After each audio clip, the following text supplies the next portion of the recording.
Hello and welcome once again. I am Vishal Dahiya and with me is my colleague Sonia Singh, and we've been tracking the developments with respect to the interim budget since morning and bringing you all the details. In the next 1 hour, we'll have a discussion on the political aspect of the major announcements of the interim budget, and we'll also have a chat with the CEO of Niti Aayog, Amitabh Kant. But before that, let's take a look at the headlines first. Interim budget giving benefits to small and marginal farmers, lower middle class and informal workers. Widely welcomed, Finance Minister Piyush Goyal spells out vision to make India a $10 trillion economy in the next decade.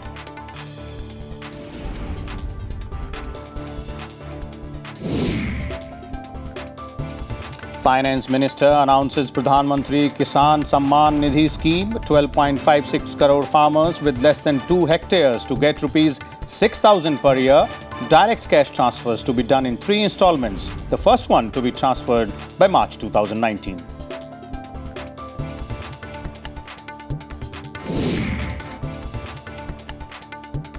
And full tax rebate for taxpayers with income up to 5 lakh rupees. No tax on gross earnings of up to 6.5 lakh rupees a year with investments in PF and prescribed equities. Standard deduction limit proposed to be raised from 40,000 rupees to 50,000 rupees.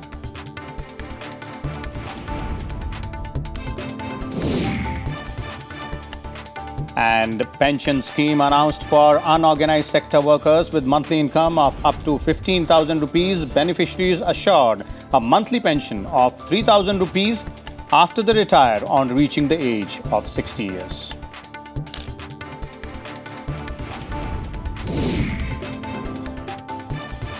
And finally, Prime Minister Modi praises interim budget, calls it a budget for New India that has something for everybody. Opposition leaders criticize the proposals, claim they say nothing about education or jobs.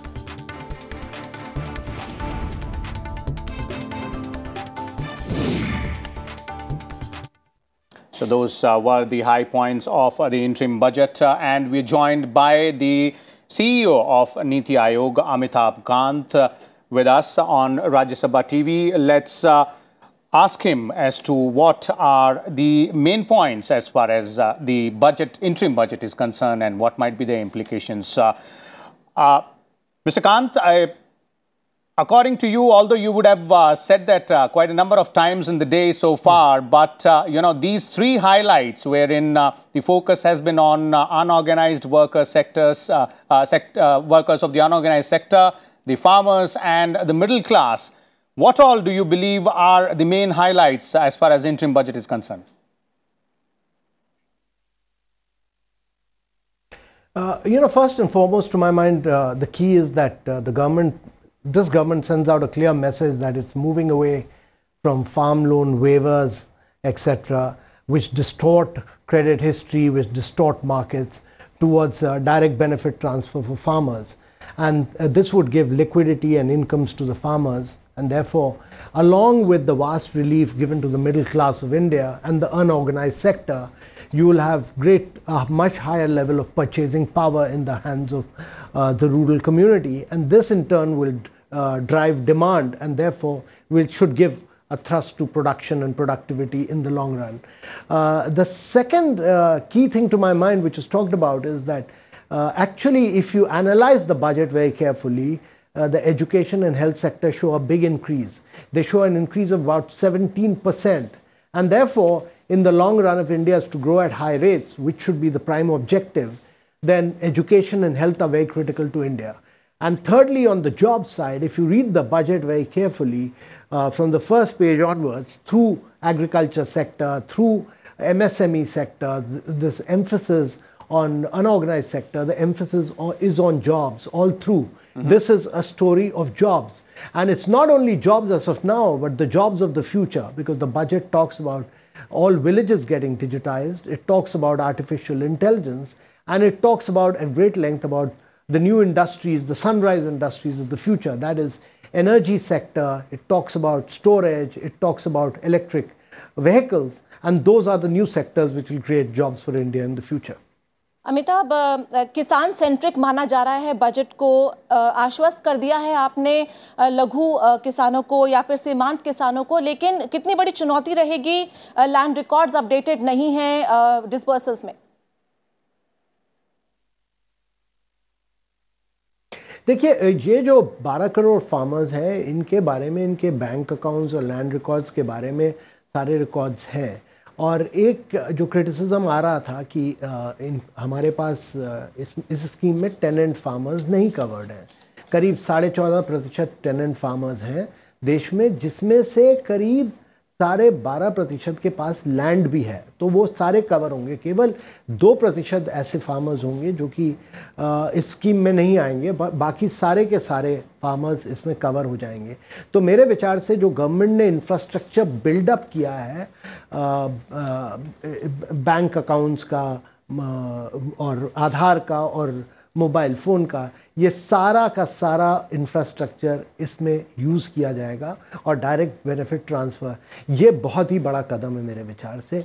और इस आगे चल के जो भी scheme होनी चाहिए वो मेरे विचार से तो सब्सिडी के बदले डायरेक्ट बेनिफिट ट्रांसफ़र होनी चाहिए।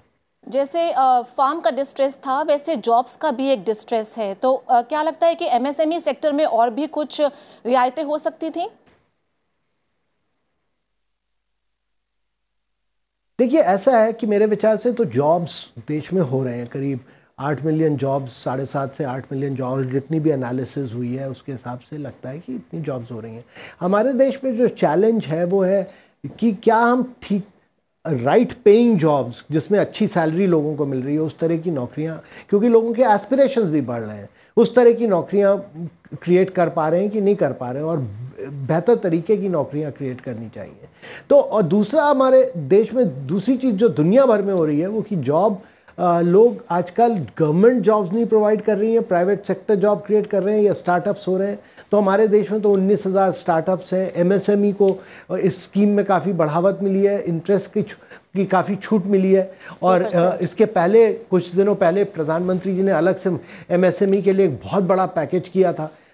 तो मेरे विचार से एसएमई सेक्टर के लिए, medium and small and micro industries के लिए इस गवर्नमेंट ने बहुत कुछ किया है, जिसका रिजल्ट आने वाले दिनों में आप सबको नजर आएगा। एक कैश 22 सिचुएशन होती है जॉब्स को लेकर, जब आर्टिफिशियल इंटेलिजेंस की बात होती है। आप उसको काफ़ी प्रमोट करते हैं आर्टिफिशियल इंटेलिजेंस को, क्योंकि फ्यूचर उसी का है। ऑप्टिमिज्म भी होता है उसमें, फियर भी होता है, लेकिन पोर्टल लॉन्च होगा, इसको आप कैसे देखते हैं? देखिए, बहुत ज़रूरी है कि हम चाइना में देखते हैं तो सारा डेटा टेंसेंट और अलीबाबा के पास है, और अमेरिका में देखें तो गूगल और फेसबुक के पास है। तो हमारे पास जो है हमारा डेटा जो है आधार के पास है, जीएसटी के पास है, टैक्स डिपार्टमेंट के पास है, और आगे चल के आयुष्मान भारत के पास होगा। बहुत ज़रूरी है कि हम डेटा आगे पब्लिक में डालें कि हमारे स्टार्टअप्स, करीब 408 स्टार्टअप्स हैं जो आर्टिफिशियल इंटेलिजेंस पे काम करते हैं, वो इस डाटा को उपयोग कर सकें, और आगे चल के जो एकेडमिक्स हैं, रिसर्च हैं, वो अपने एल्गोरिथम्स इस डेटा के बेसिस पर बना सकें।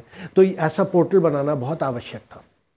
Mr. Kant, if I remember, the Niti Aayog spoke about artificial intelligence strategy, and this budget also talks about how new National Center on Artificial Intelligence will be put in place. So how do you think, tasks like these or measures like these are going to shape up in the long run now that we are taking steps one after the other? No, this is the area which is going to drive growth. This is going to really radically transform economies. This is about deep learning. This is about a huge amount of data analytics. The country is throwing up a lot of data. We are very data rich in many, many ways. And therefore, it's very important to give a major thrust to artificial intelligence. And our strategy document actually talked about an artificial intelligence strategy for all. Our challenges are very different from the Western world. We need to solve our farmers' problem. We need to ensure that they get seed and fertilizer based on weather and soil conditions. We need to ensure that we are able to do a lot of data analytics around health to provide better health access and nutrition to our people. We need data for a vast number of. India needs to technologically jump forward using artificial intelligence, and that is what the country is striving for, and that is what the budget hopes and aims for. Another aspect is the intelligent electric mobility ecosystem, which Niti Aayog has been talking about. There were strategy paper as well as several discussions have been held. So in that aspect, not only this interim budget, but the way you were saying earlier that this is going to be a forward-looking budget. So how do we plan out the entire thing for the future? No, so everything is not envisaged in the budget. The budget gives the broad perspective, but a lot of work has been done around our electric mobility. We are bringing in a major disruption. Some days before the budget, there was a vast amount of tax concessions on electric batteries and on electric mobility. We are going to drive this in a very big way. The area of the future is going to be energy, storage, batteries, and electric mobility. And this is what this country is driving for, and this will be one of the biggest disruptions of moving from combustion to electric vehicles and providing a better, a cleaner life to the citizens of India. सबसे बड़ा challenge ही मुझे लगता है कि आज की तारीख में पूरे देश के लिए यही है कि पोल्यूशन बढ़ता जा रहा है। विजन 2030 में जो पॉइंटर्स दिए हैं उसमें बहुत इंपॉर्टेंस दी जाएगी पोल्यूशन को, लेकिन मैं मिस्टर खट्टर को भी सुन रही थी, साइकिल्स पर दोबारा जोर क्यों नहीं दिया जा रहा? इलेक्ट्रिक व्हीकल्स में को आने में काफी टाइम लग सकता है, हाइब्रिड को क्यों नहीं जोर दिया जा रहा?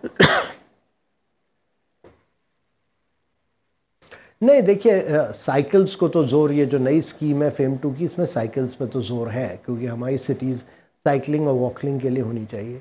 हाइब्रिड पर यह था कि हाइब्रिड एक इंटरमीडिएट टेक्नोलॉजी है। हाइब्रिड आगे चल के पूरी, उसके बाद टेक्नोलॉजी का काफ़ी इनोवेशन हुआ है और सब लोग इलेक्ट्रिक पर गए हैं। अब हम पीछे जाकर हाइब्रिड पे जाएं तो वो ठीक नहीं रहेगा। हमें इलेक्ट्रिक पे जाना है या फिर हाइड्रोजन पे जाना है और आगे जाना है, और हमें इंटरिम टेक्नोलॉजी पे नहीं जाना चाहिए। Mr. Kant, since my colleague spoke about the Vision 2030 and Niti Aayog had also come up with a document about the future vision. So how do you see this budget flowing out from the way Niti Aayog's vision was and the way it is forward-looking in terms of key highlights, apart from obviously these three sectors which have been focused upon: the farmers, the middle class and the unorganized sector workers? So the budget brings out a broad narrative. It also spells out what government has done, and it also lays down the action plan for the future 2030, and therefore it is a progressive and a very forward-looking budget. And I think it spells out a clear vision for the future. चलिए, आखिर में जानना चाहूंगी अमिताभ जी कि prime minister भी बोल रहे थे कि सभी के लिए बजट है। क्या आपको लगता है कि इस बजट में सबको एम्पावर किया गया है या फिर ये सिर्फ किसान सेंट्रिक होकर रह गया है? ये बजट फार्मर्स के लिए तो है ही, ये मिडिल क्लास के लिए तो है, ये नहीं, ये तो देखिए फार्मर्स के लिए तो है ही, अनऑर्गेनाइज सेक्टर के लिए बहुत बड़ा इसमें कार्यक्रम है, और मिडिल क्लास के लिए तो ये बजट है ही, और एमएसएमई सेक्टर के लिए बहुत बड़ा बजट है। तो ये सारे सेक्टर्स को कवर करता है, ये ऑल इंक्लूसिव बजट है, ये सारी सेक्टर्स को कवर करता है ये बजट, ऐसा बजट है। चलिए, शुक्रिया हमसे जुड़ने के लिए, बहुत बहुत शुक्रिया इस जानकारी के लिए। तो कल के भारत की बुनियाद रखने में सरकार का थिंक टैंक है नीति आयोग, एडवाइजरी है, और उनके विजन के मुताबिक ही लगता है बजट में ये सब अनाउंसमेंट्स भी किए गए हैं। Well, yes, looks like Sonia, and as Niti Aayog CEO was also pointing out, it's a forward-looking budget and a lot of aspects to it.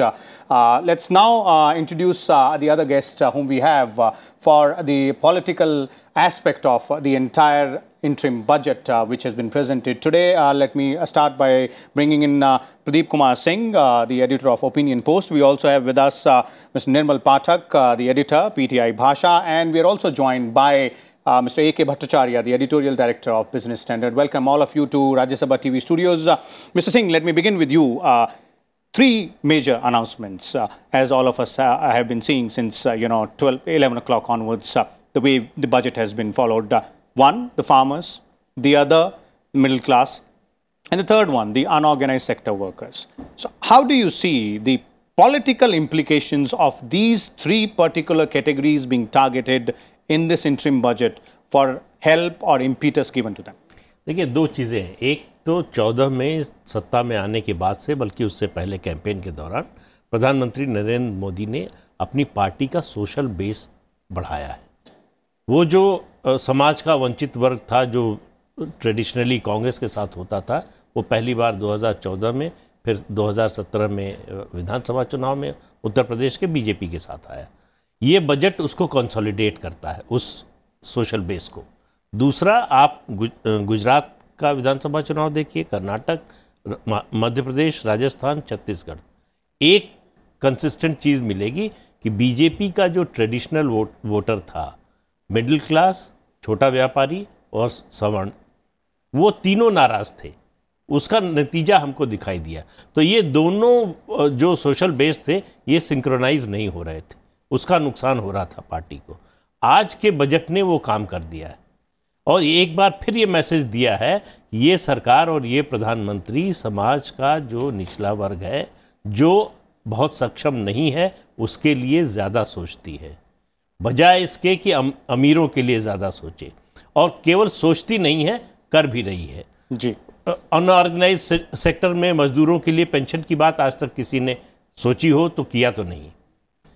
किसानों के लिए ये जो इनिशिएटिव लिया है, ये पहली बार शुरू हुआ है।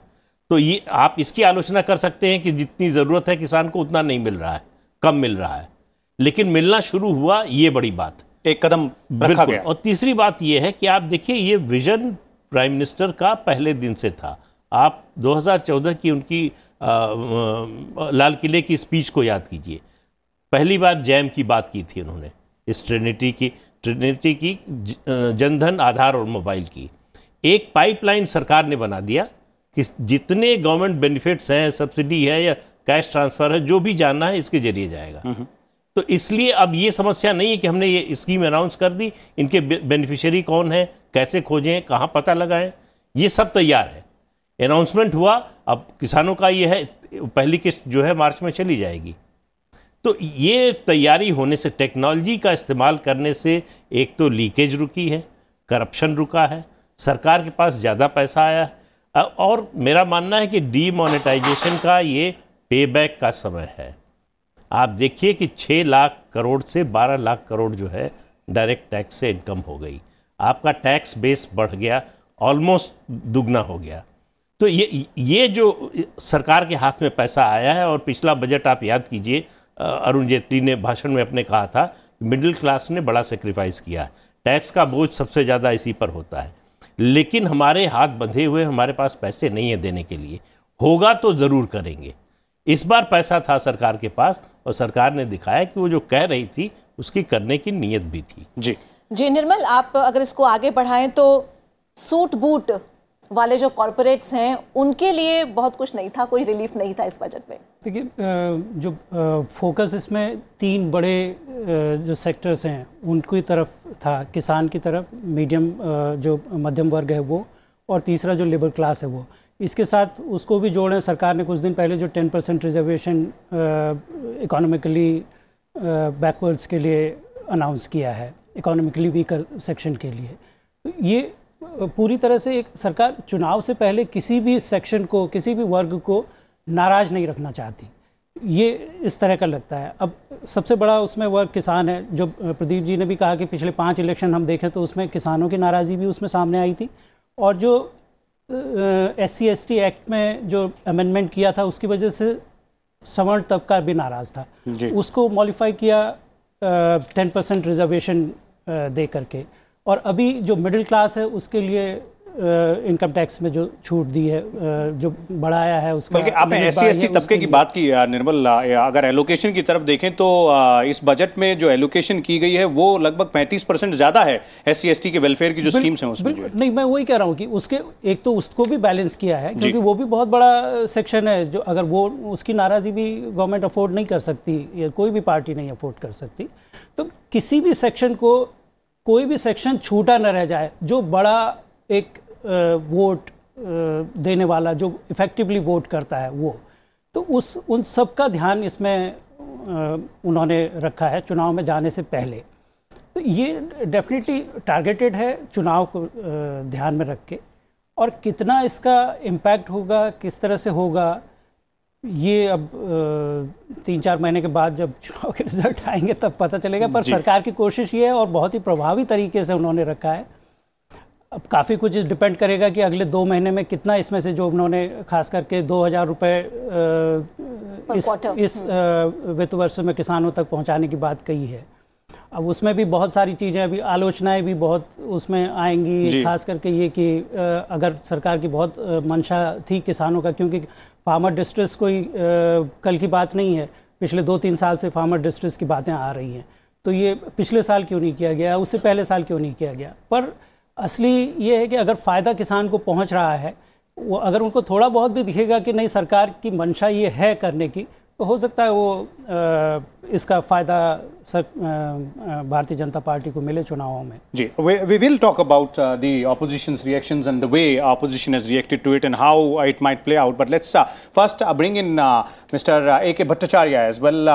Mr. Bhattacharya, according to you, what exactly is the underlying political message as far as this interim budget is concerned when we're talking about these 3 specific sectors or these 3 specific set of people? I would not call it voters as of now. Farmers, the unorganized sector workers and the middle class as well, they getting the benefit. What is the government trying to convey?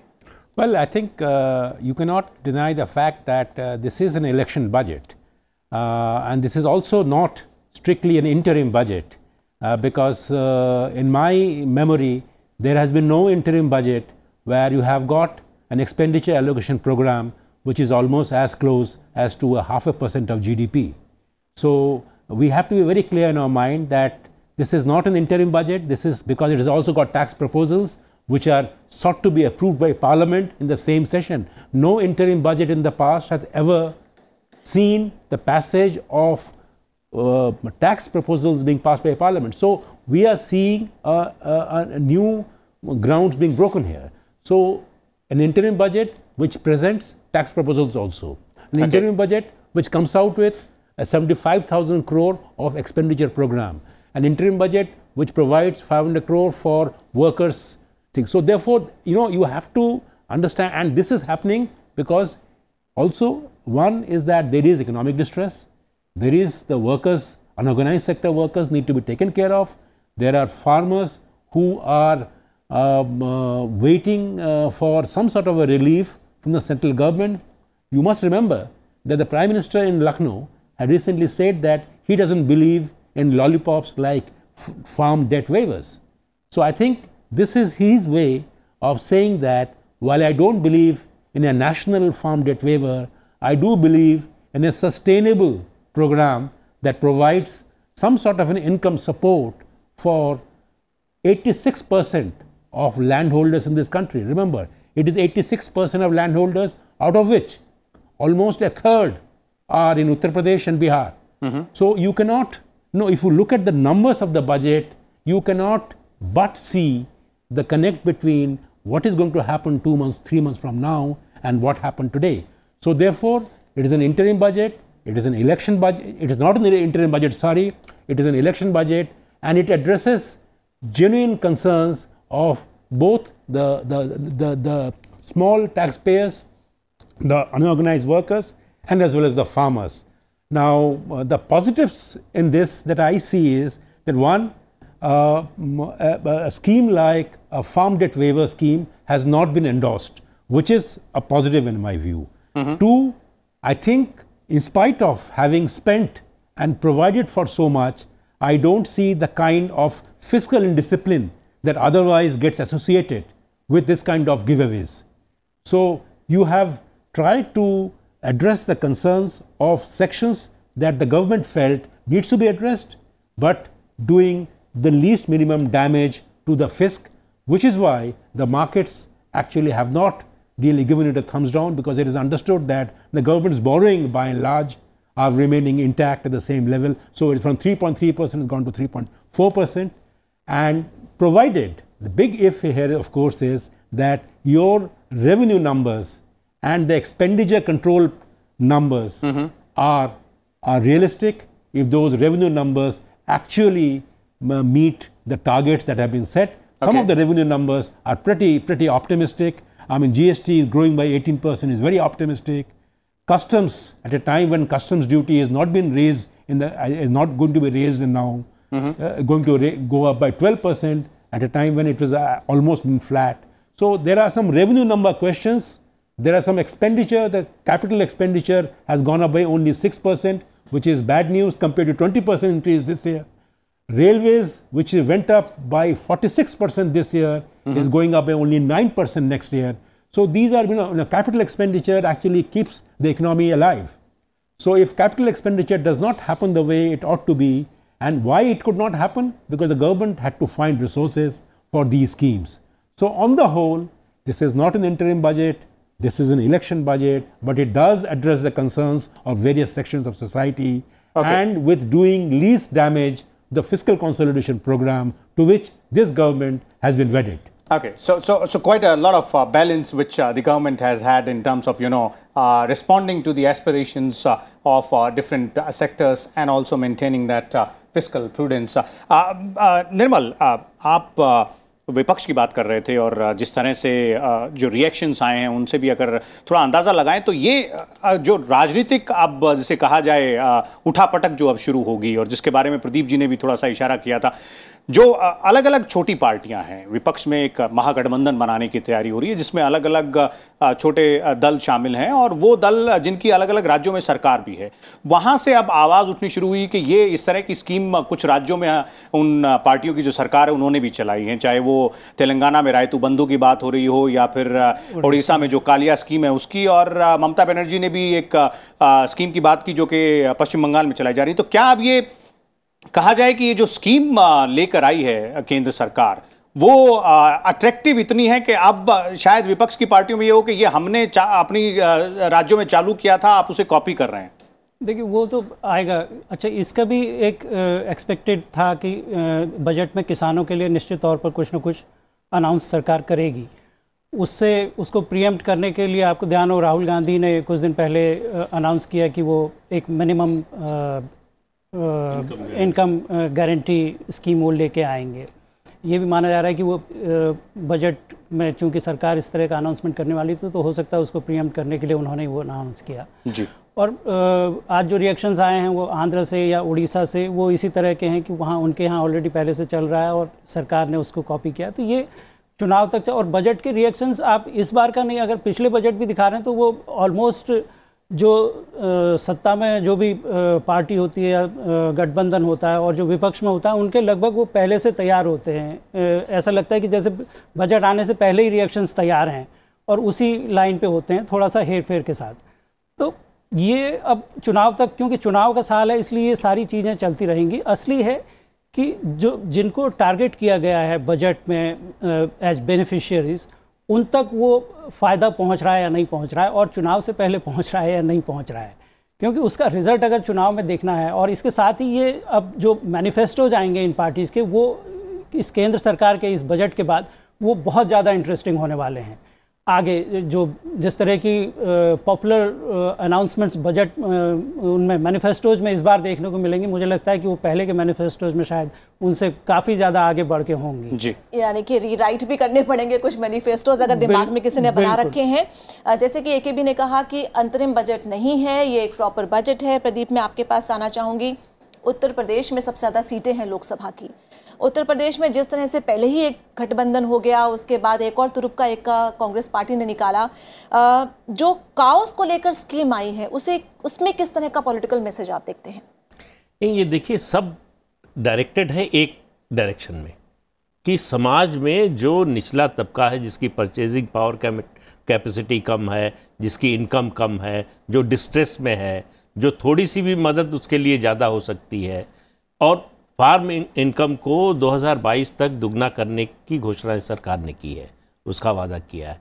तो केवल खेती से नहीं हो सकता वो, उसके साथ साथ किसान की आमदनी के दूसरे जरिए पैदा करना ज़रूरी है, और उसमें सबसे बड़ा योगदान एनिमल हस्बेंड्री का हो सकता है। तो इसलिए आप देखिए सरकार ने उस ओर कोशिश की है, फिशरीज़ को बढ़ावा देने के लिए कोशिश की है। तो जो रूरल इकॉनमी से रिलेटेड चीज़ें हैं तो कई चीज़ें उससे होती हैं। एक, उनकी इनकम बढ़ेगी तो परचेजिंग पावर बढ़ेगी, तो चीज़ें ज़्यादा खरीदेंगे, डिमांड बढ़ेगी तो उनका प्रोडक्शन बढ़ेगा। दूसरी चीज़ है कि एम्प्लॉयमेंट अगर उनको अपने गांव या उसके आसपास मिल रहा है, रूरल एरिया में मिल रहा है, तो शहरों का पलायन भी कम होगा। रुक जाएगा ऐसा तो नहीं कह सकते, लेकिन कम होगा। और उनको अपने गांव में अपने घर पर रहते हुए जो इनकम हो रही है, बाहर जाने के लिए उससे बहुत ज़्यादा चाहिए सस्टेन करने के लिए। तो सारी कोशिश ये है कि रूरल इकॉनमी को आगे बढ़ाया जाए।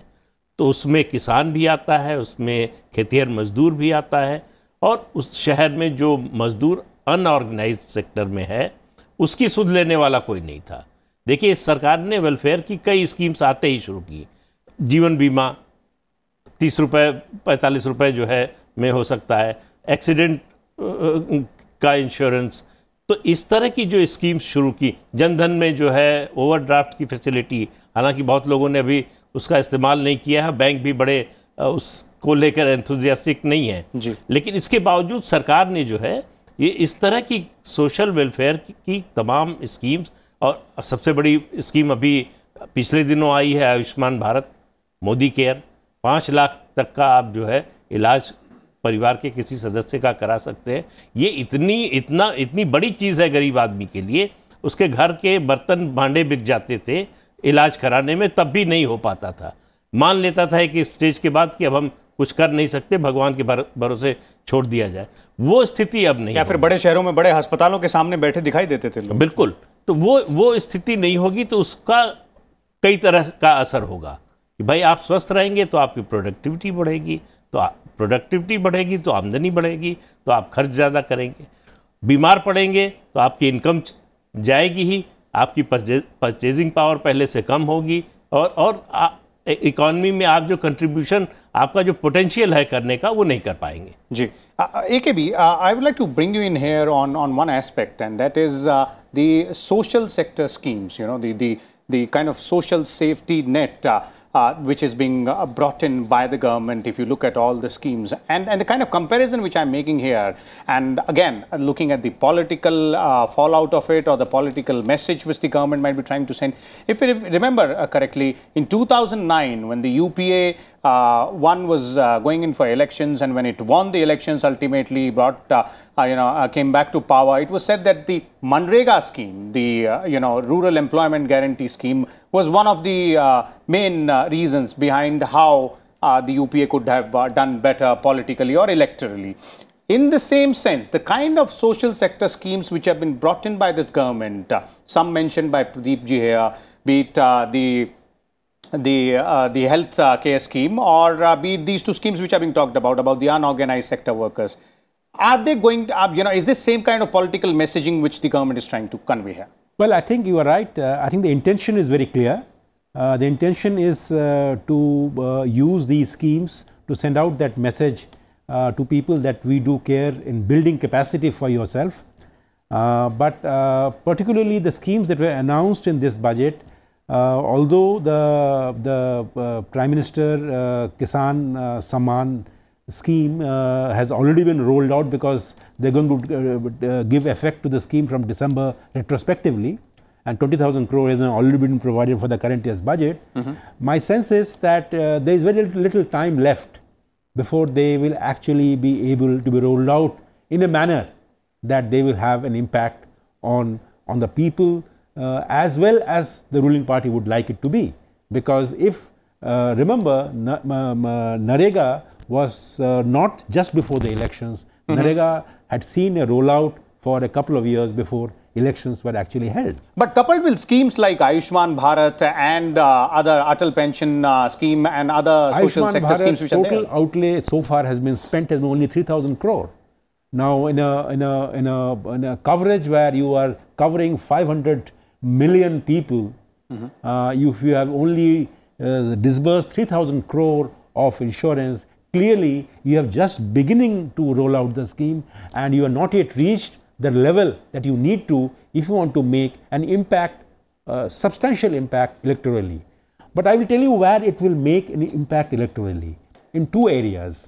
One is that I think when the personal income tax exemption has been doubled, so to say, from 2.5 lakh to 5 lakh, what has happened is that you are being seen as a government that cares only and only for the small taxpayer. Now, the normal exemptions in the income tax rules are given in a manner that the exemptions mean not only do the small taxpayers benefit, but actually the large taxpayers also benefit. Those fall in the larger brackets. Absolutely, those who are getting larger bracket. But this announcement has been done by an amendment in the finance bill. One section has been amended in a manner that just the rebate has been taken off for those who are earning a taxable income of 5 lakh or so.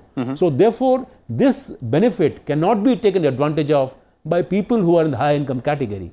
So I think if the government wishes, it can actually send out a very credible political message that we are a government that is solely behind the welfare of the common man, the Aam Aadmi, who actually earns less money. So that is one. Okay. And the second one is the pension scheme. Now remember, the pension scheme provides for 3,000 rupees pension for unorganized sector employees, provided they participate in it. Now let me remind you that EPFO, which has got around 60 million members right now, they also have a pension scheme, and there the average pension is around 1,500 rupees per month for a person who retires. Now my sense is that this will actually create a momentum for further reform in the EPF mechanism, which to my mind, in an economy which is going through so much of distress, is a good sign, because indeed we need to create social security nets, as you rightly pointed out, in a society which is so unequal, even though it might mean that there will be some fiscal costs. Okay, so Sonia, clearly, as AKB is pointing out, that two target sectors, the middle class and the unorganized sector workers. जी, तो मोटा maths अगर हम करें तो 12 crore farmers को ले लिया जाए, 10 करोड़ लेबरर्स को ले लिया जाए, 3 करोड़ मिडिल क्लास जो आज तोहफे मिले हैं मध्यम वर्ग परिवार को, वो ले लिए जाएं। तो निर्मल, मैं आपके पास आना चाहूँगी। जैसा कि AKB ने भी बोला कि अंतरिम बजट नहीं है, फुल फ्लेजेड बजट था। क्या माना जाए कि सरकार इलेक्शन मोड में आ गई है? और साथ ही जिस तरह से 4 साल का रिपोर्ट कार्ड पेश किया और उसके बाद 19 साल का विजन आगे दिखा दिया, ये साफ साफ संकेत दे दिए कि अगर आप हमें वापस लाते हैं तो हमारा रोड मैप ये होगा। देखिए, एक ऐड करूंगा एक पॉइंट, ये सिर्फ 12 करोड़ फार्मर्स नहीं है जी, 12 करोड़ फार्मर फैमिलीज। अगर आप एज्यूम करते हैं कि 5 मेंबर हैं तो 60 करोड़ सदस्यों को ये इम्पैक्ट करेगा, फैमिली को। हालांकि 500 रुपए कम होते हैं, पर at least it is the start of a new process. So 60 crore plus 12 crore का भी into 5, एब्सोल्युटली। सो 60 करोड़ और 10 करोड़ और 3 करोड़, तो आप 73 करोड़ की बात कर रहे हैं आप इसमें जी। उसको आप अगर 25 करोड़ भी मान लें और उसके साथ फिर जो उज्ज्वला वाला है 5 करोड़, जो अभी तक 6 करोड़ जो हो गया है जी, तो 30 करोड़, अगर मोटे तौर पर आप 30 करोड़ या 40 करोड़ भी इसको माने, तो उसमें से अगर 50% भी वोटर हैं तो 15 करोड़ वोटर्स को सीधे टारगेट किया है। और वो भी अलग अलग तबके के, अलग-अलग महिला हैं, अनऑर्गेनाइज्ड सेक्टर वर्कर्स हैं, कितने इससे प्रभावित होते हैं वो एक अलग इशू है। पर अपनी तरफ से गवर्नमेंट ये पूरी कोशिश कर रही है, और चुनावी मोड में तो जाहिर है इसमें कोई ज़्यादा सोचने की बात ही नहीं है कि ऑलरेडी चुनावी मोड में जा चुकी है सरकार। और ख़ास ये जो 3 राज्यों के चुनाव परिणाम आए थे उसके बाद से ही सिर्फ गवर्नमेंट ही नहीं, पूरे और दूसरे राजनीतिक दल भी 2030 का विजन भी 19 के हिसाब से तैयारी कर रहे हैं। और 2019 का जो 2030 का जो उन्होंने विजन दिया, वो मेरे ख्याल से वो सरकार अपने को इतना वो एक दिखाना चाह रही कि हम कितने कॉन्फिडेंट हैं। सिर्फ 19 के लिए नहीं, अभी अगले 20 साल के लिए हम यहाँ पे रहने वाले हैं, और वो विजन हम दे रहे हैं। तो मुझे लगता है ये एक अपने वर्कर्स को एंथ्यूज करने की, और आज आपने लोकसभा में भी देखा होगा जिस समय खास करके ये 2 अनाउंसमेंट, जो किसानों का अनाउंसमेंट था, किसानों के लिए 6,000 रुपये वाला, और दूसरा जो इनकम टैक्स का अनाउंसमेंट था, उसमें सबसे ज़्यादा तालियाँ बजी।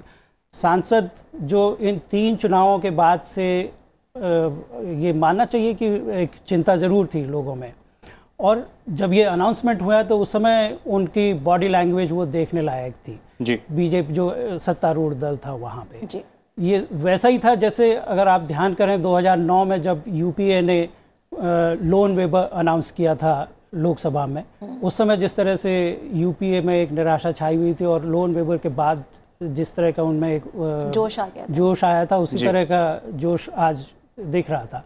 अभी कितना पे करेगा ये अभी अगले 10-15 दिन में ये जब ट्रिकल डाउन होगा नीचे इस तरह का रिएक्शन, क्योंकि अभी बहुत ज़्यादा किसानों को भी उतना नहीं मालूम, धीरे धीरे जब उनके पास इंफॉर्मेशन पहुंचेगी तो उससे पता चलेगा कि वो अगले 15 दिन में जो सर्वे आएंगे वो शायद कुछ और कहानी मई की तस्वीर कुछ थोड़ा सा ठीक ठाक दिखाने लायक होंगे। जी, अब मैं प्रदीप जी आपको लाना चाहूँगा, और जैसे निर्मल जी ने कहा कि वो जो सत्ताधारी पार्टी है उसके कार्यकर्ताओं और उसके नेताओं की बात की, और उससे पहले बात हो रही थी कि किस हद तक फ़ायदा पहुंच पाएगा इन स्कीम्स का जो है, उससे ज़्यादा बड़ी चुनौती आपको लगता है कि सत्ताधारी दल के लिए और उनके कार्यकर्ताओं और नेताओं के लिए होगा कि जिनके लिए ये कदम उठाए गए हैं उन तक ये संदेश पहुँच पाए कि उनको फ़ायदा मिलने वाला है?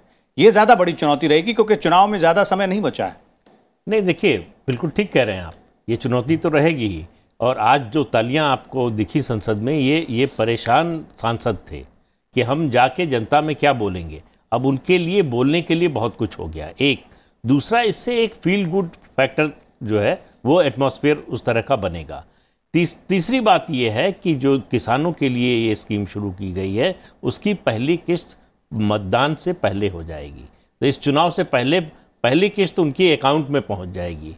उसमें कहीं कोई बिचौलिया नहीं है। तो वायदे को जो निभाना है उसकी जो है मतलब शुरुआत दो किस्त पहुंच जाएंगी। एक तो दिसंबर वाली, नहीं 4 महीने पे एक जाएगी, मार्च में पहली किस्त पहुंचेगी। जी, पहली किस्त पहुंचेगी।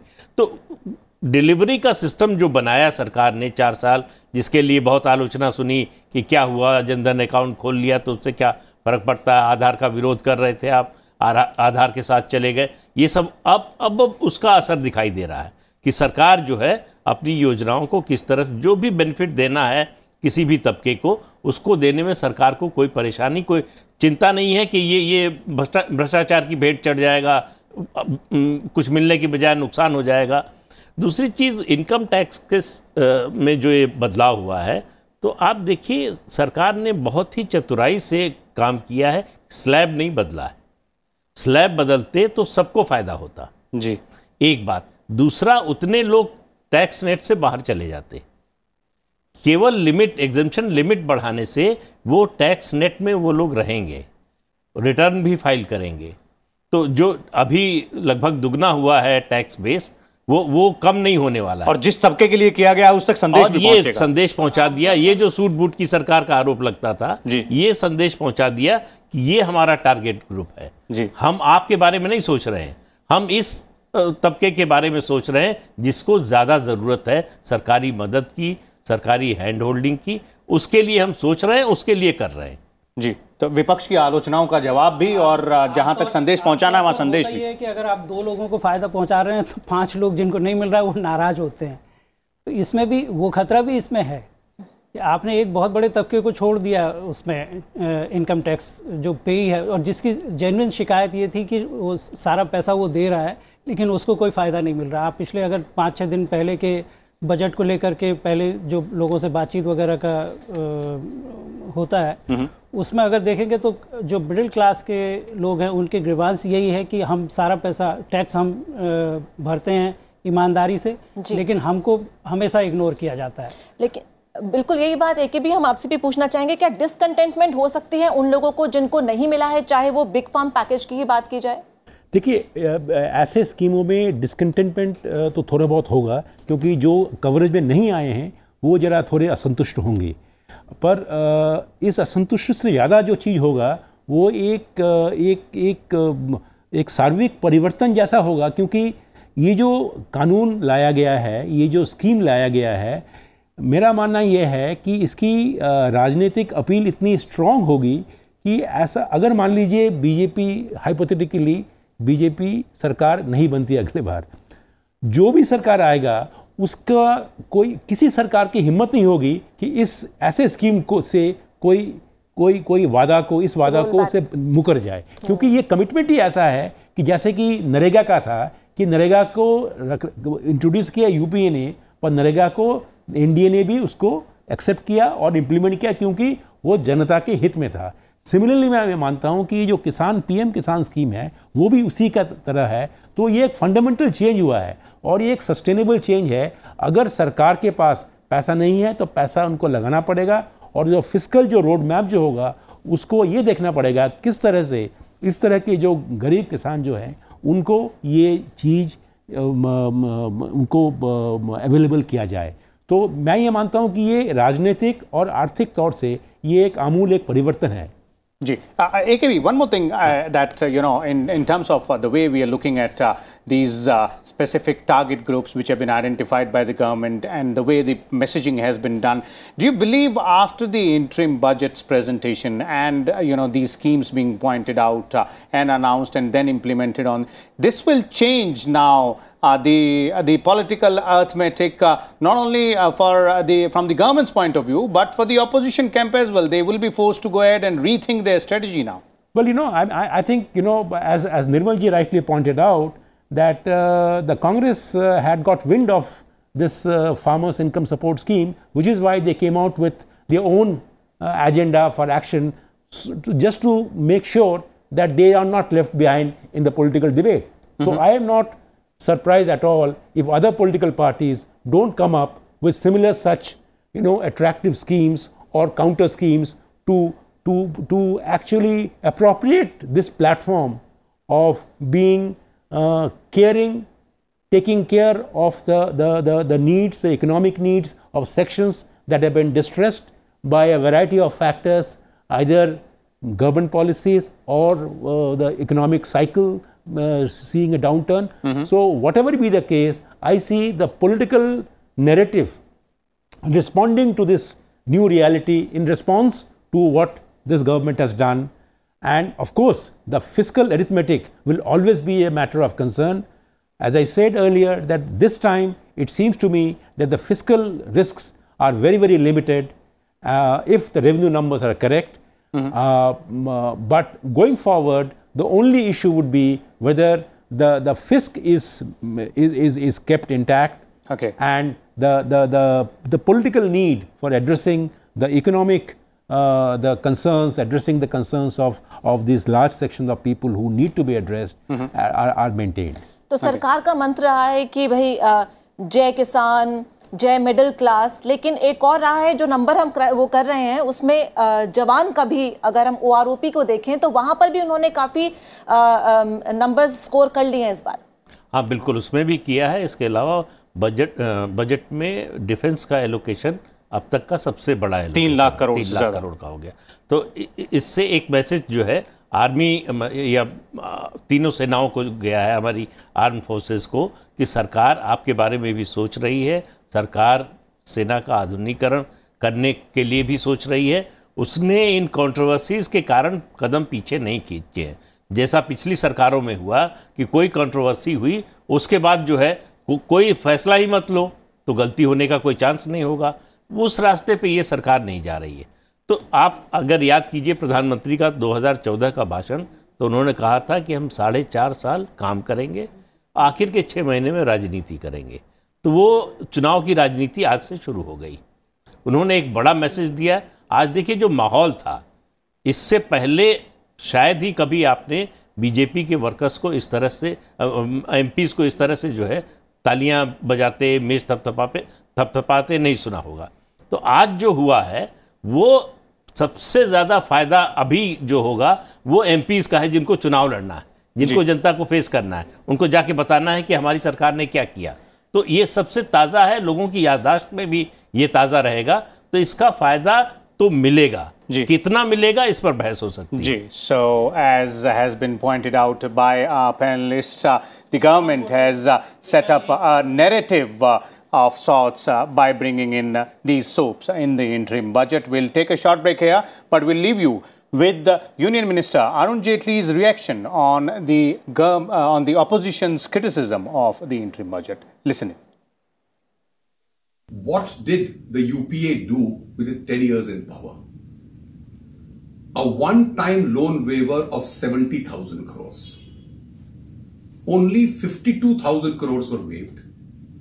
And the CAG report was that out of that 52,000 crores, a significant part of the money went to traders and businessmen and not to farmers.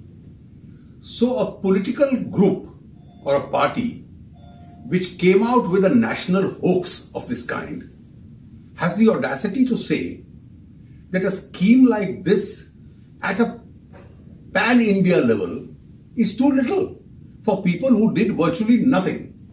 Now look at what we've been doing for the farm sector. Rural roads, 91% completed. Rural housing, 2022, everyone will have a roof. 98.7% people in rural areas now have sanitation. Every willing home is having an electricity. Every poor man has switched over the cooking methods. Interest subvention on loans up to 12 lakh crores being given to farmers. The government is taking the burden of cheaper loans. Higher spending on irrigation, rural infrastructure. Then they get an indirect subsidy and a support.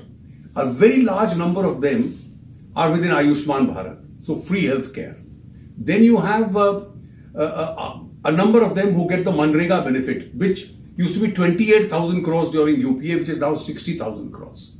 Right to food, cheap ration, 1,90,000 crores. Now, over and above all this, the center says that when you buy your inputs, fertilizer, seeds, etc., I'll give you an initial financial support. Loan waivers are never a solution to the farm sector problem in the long run. And income support still is. We first announced that the farmer will get input cost plus 50%. Many get it, but some, the markets don't give them 50%. So you are giving them this additional support of 6,000. And then you have a federal structure, you have state governments. If Telangana can announce, if Odisha can announce, I'm sure the other state governments can also announce. So please don't shed crocodile tears today for the farmers. If you also, the opposition also has several governments, let them announce similar schemes. I'm sure the other governments within their fiscal space will also consider this. And therefore you can top it up.